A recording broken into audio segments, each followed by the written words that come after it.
Hi, welcome back. Okay, both versions of our file have actually rendered now, so let's have a look what we've got.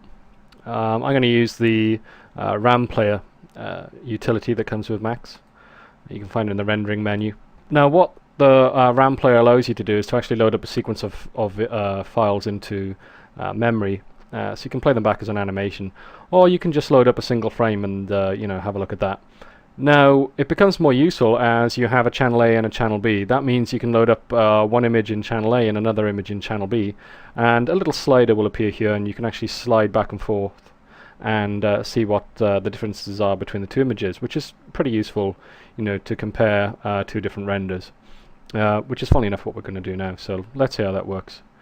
Click on the Open folder. You can see I've got the sequence rendered out here, and I've put off in the file name to indicate this is the version with the light tracer off. So I'm just going to click on the first file name, and I've indicated sequence here, so it'll load in the sequence. And as an example, if it's a very big file, you could turn off preview. In this case, it's actually a reasonable size, so we'll just OK that.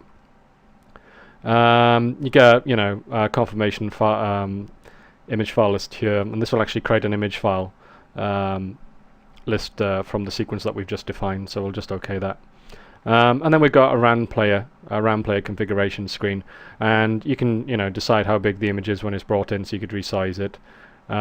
You could actually bring in, let's say, frame 1 to just 100, so you could just bring in half the sequence if you wanted to. And you can also limit the amount of memory that it's allowed to use, so in case you want to keep that memory spare for another application. Okay, so let's just OK that. And it's loading in the file, and here you've got a bar which shows you how much memory your PC has available. And here you can see how many frames it's actually loaded in. And there we are, it's loaded in the entire sequence. At the moment I've got it set up to play back 25 frames a second, but as you can see, you can choose other options. So you've got 24 for film, 25 for PAL, 30 for NTSC, or 1560 for other formats. I'm not sure which other formats use those kind of speeds. I think there's is it Optimax? I'm sure there is another film format that actually uses 50 frames a second or 60 frames a second. Anyway, but that's pretty specialist. So for now, let's just put that back to 25 and press play and see what happens. There you go. So our flaming ball swings down and knocks our holy teapot flying. So it's looking pretty cool.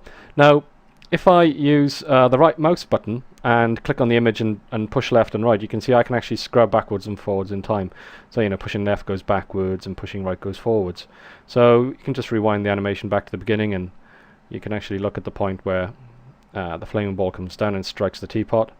So in it comes, strikes the teapot bounces off the floor and bounces out of shot. You can see, as the flaming ball swings down, the soft shadows which we put in earlier, they really pay off.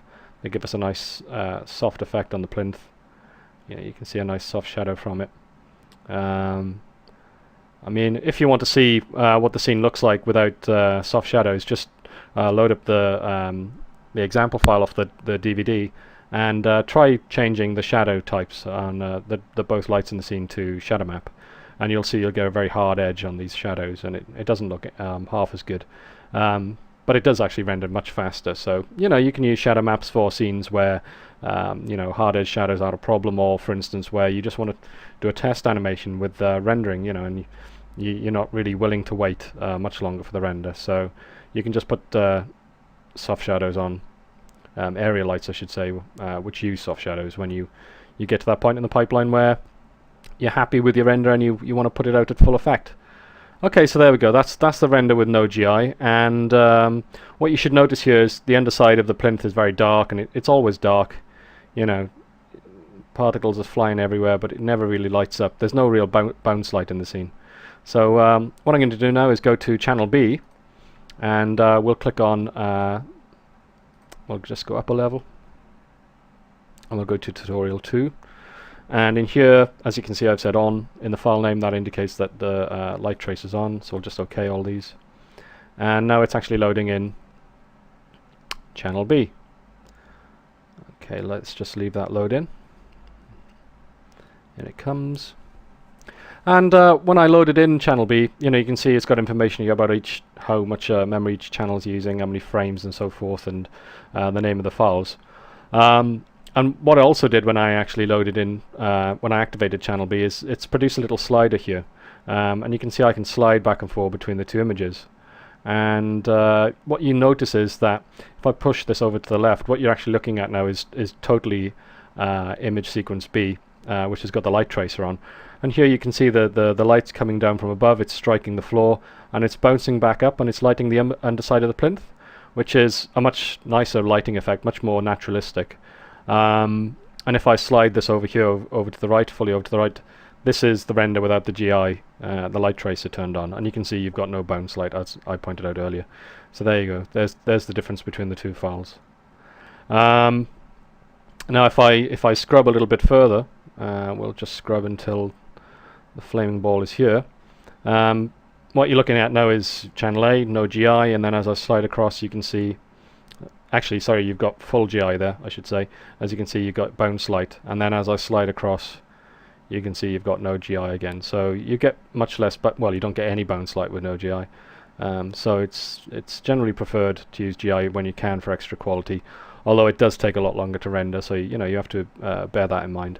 So if I just press play, you can see it just plays through, and I can actually scrub through while it's playing, and you get a pretty interactive view there of what the two image sequences look like. So it's quite a useful little utility, RAM player.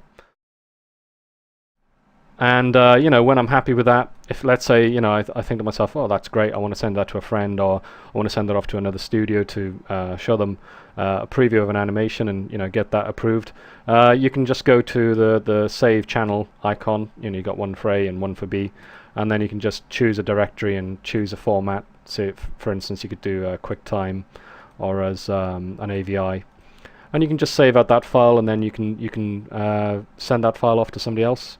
Or keep it for quick playback on the desktop for later, and so forth. And you can pretty much, you can do anything else that you would ever do with an AVI or QuickTime file.